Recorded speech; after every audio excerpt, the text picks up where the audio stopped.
Assalamualaikum sahabat, gimana nih kabar kalian hari ini? Aku harap kalian semua sehat walafiat. Terasa kita sudah masuk ke bagian terakhir. Edwin, lelaki yang tertipu oleh matanya sendiri. Silahkan menyimak. Rian yang merasa bertanggung jawab atas apa yang terjadi pada Edwin dan Anissa, yang merupakan pelaku utama yang mengirimkan foto Anissa pada Edwin satu malam sebelum pernikahan mereka. Dia pun merasa bertanggung jawab dan segera bertindak cepat untuk menjernihkan kesalahpahaman di antara mereka. Setelah menghibur kakaknya Edwin, Rian langsung menemui Anissa lalu menjelaskan duduk perkaranya serta alasan mengapa dia mengalami nasib buruk dari selama 3 bulan terakhir. Setelah mendengarkan keseluruhan cerita Rian, Anissa menatap foto dirinya. Tanpa diberikan aba-aba, Rian pun berkata dan menjelaskan, "Aku mengambil fotomu di hari pemakaman Nenek Asri dan aku melihatmu sangat terpuruk. Aku pun menghubungi Kak Edwin untuk menghiburmu. Namun hal itu malah terjadi sebaliknya." Jelas Rian dengan perasaan bersalah. "Aku tahu ini terlambat, tapi aku minta maaf karena diriku kesalahpahaman ini terjadi." Anissa langsung menjawab, "Kamu tidak perlu meminta maaf. Lagi pula ini bukanlah kesalahpahaman. Jika foto yang dilihat oleh Edwin adalah foto orang lain, maka itu baru kesalahpahaman. Tapi foto yang dilihatnya itu adalah fotoku. Tidak ada kesalahpahaman di sini. Ini semata-mata terjadi karena cara atau bentuk penilaian Edwin yang menghakimi seseorang berdasarkan penampilan mereka. Hal ini diperparah dengan situasi dan kondisi yang dialaminya malam itu.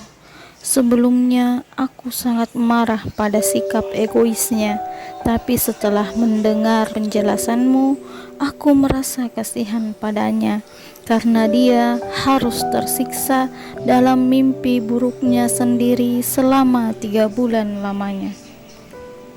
Tapi Kak, Edwin sudah melihat wajah asli kakak.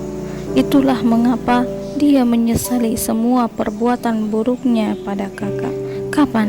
Kapan dia melihat wajahku? Tadi pagi saat Kak Anissa bertemu dengan ibu kakak di ruang tamu.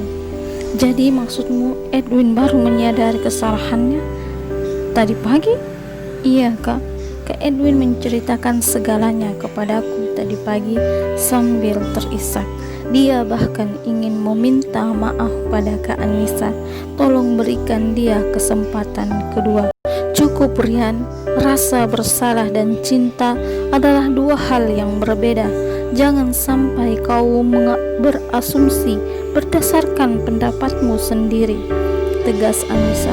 Setelah mereka semua makan siang bersama, Anissa dan ibunya pamit kembali ke rumah mereka.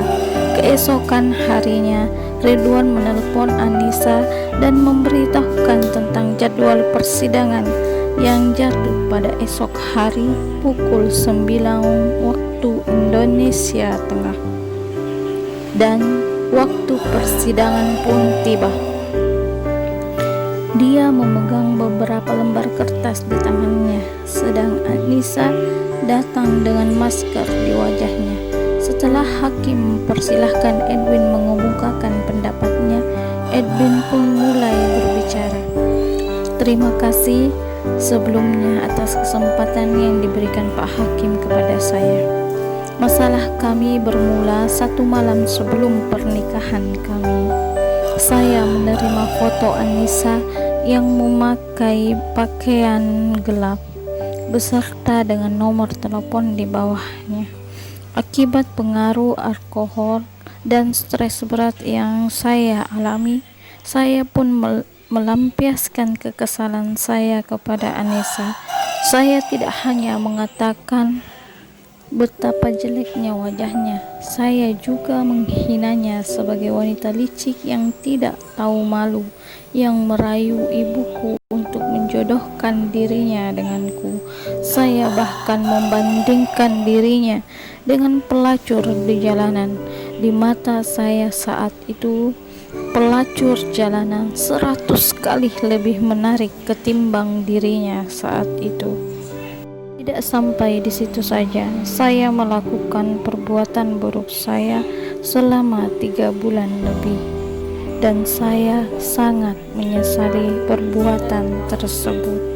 Saya meminta maaf kepada Anissa atas apa yang telah saya lakukan selama kami bersama. Bagaimana dengan Anissa? Apakah ada yang ingin disampaikan? Tanya Pak Hakim. Anissa pun menjawab, saya telah memaafkan semua yang diperbuat oleh Edwin kepada saya. Anissa kemudian membuka maskernya. Terlihat wajah Anissa sangat tirus dengan mata bengkak dan kusut. Ini adalah wajah yang dilihat oleh Edwin saat itu. Siapapun yang melihatnya pasti berkata, saya sangatlah jelek, layaknya makanan basi yang hanya menebarkan bau busuk dan menyengat hidung orang lain. Kita tidak akan berselera untuk memakannya, bahkan mendekatinya pun kita merasa muak. Memang benar saya merasa sedih dengan semua penghinaan yang ditujukan kepada saya oleh Edwin.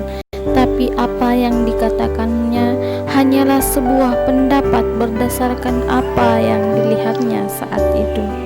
Alasan kami melanjutkan pernikahan ini semata-mata adalah permohonan dari saya sendiri. Jika ada korban dalam pernikahan kontrak ini, maka Edwin adalah orangnya, ucap Anissa sambil menunjuk ke arah Edwin. Saat Anissa melihat Edwin dan tatapan mereka bertemu, Anissa segera kembali memakai maskernya. Setelah perundingan tersebut, Pak Hakim pun menyimpulkan, berdasarkan pernyataan Pak Edwin, dia mengaku hanya bentuk kekerasan verbal kepada Anissa, sedangkan Anissa menerima permintaan maaf dari Edwin. Jika ada pernikahan yang dilakukan dengan niat menyakiti dari salah satu pihak, maka pernikahan tersebut dianggap tidak sah dan secara otomatis sidang perceraian ini pun dianggap batal. Ini pertama kalinya saya mendapatkan drama dalam realita lapangan dalam sidang seperti ini. Jika kalian ingin bercerai, maka menikahlah terlebih dahulu. Bersamaan dengan ketukan palu Pak Hakim, sidang pun berakhir dengan senyuman di wajah para pendengarnya. Setelah semua orang keluar dari tempat duduk tersebut, tinggallah mereka bertiga, Edwin, Anissa, dan Rian sebagai seorang penonton. Saat Anissa bersiap untuk meninggalkan tempat sidang, Edwin bergegas memegang tangan Anissa. Dia kemudian membuka masker Anissa secara perlahan, namun Anissa berusaha menahan tangan Edwin.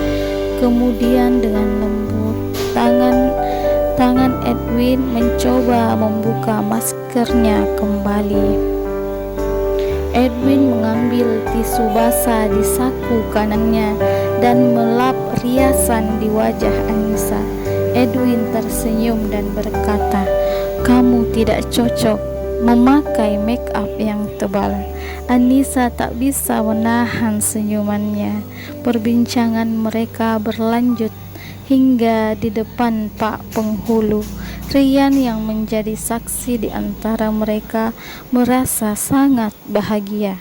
Di hari itu juga mereka bercerai dan menikah. dan mereka berjanji tidak akan saling menyakiti satu sama lain ataupun menyembunyikan apapun di antara keduanya.